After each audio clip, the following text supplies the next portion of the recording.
surprised by an allegation of sexual misconduct with someone famous, you shouldn't be surprised anymore. But this one's kind of surprising. Rap star, hip-hop mogul Sean Diddy Combs, right? He's been hit with a spate of lawsuits recently about his alleged conduct. But this one, the fifth one, is unlike any of the others.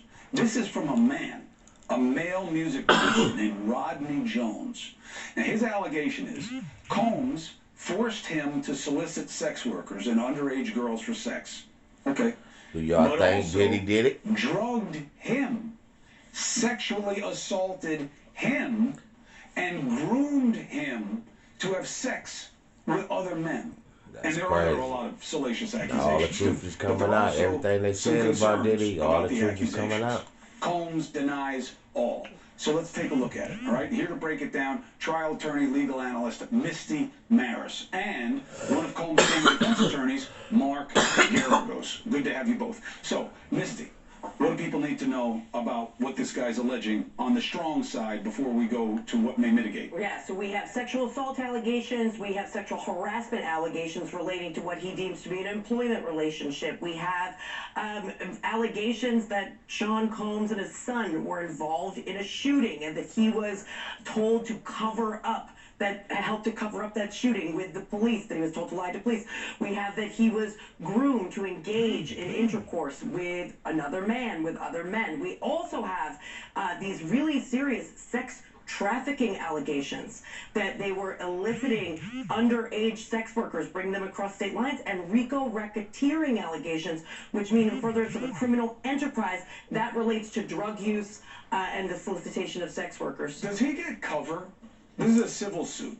Does he get cover for acknowledging his behavior in criminal activities, or does he say it was all forced? That's what I found to be so interesting about this. He actually admits in this complaint that he lied to police officers, and he's just saying that he was under the manipulation, the fear of threat and intimidation by Combs. So that's not necessarily enough to save you if there were to be a criminal inquiry. That's the producer that said fucking wait to out the situation, because now there could be an after effect. He could get a settlement here, or he could go to trial and win this and then wind up having his own legal problems. A lot of these allegations are criminal in nature, although this is a civil complaint, so presumably if it were investigated and deemed to have some veracity, there would be more to this. So, Garagos, there are two areas. The one that I've heard in the reporting or whatever, Combs denies all this. Part of it is, I would never do anything like this to a man. That's not who I'm attracted to. But then there is this is an article of convenience, and you point to a suggestion of a GoFundMe page that was set up by this same accuser now, trying to raise money because Sean Combs wasn't paying him. There was no mention of these allegations, though, when this request was put in at the beginning of the month. Now this comes out. What do you make of that, and how useful is it for Combs? Well, if you take a look at the face page of this complaint, you'll see that there's a laundry list of people listed, many of which, or most of which I know and have had interactions with. I will tell you that you combine kind of the shotgun approach, if you will, of the complaint, along with the GoFundMe, the fact that we're now saying, oh yeah, when I talked to the police, I lied. Now I'm waiting until there was an opportunity for me to cash in. I have a motive to cash in, as shown by the GoFundMe. At a certain point, I've heard a lot of people talk about this.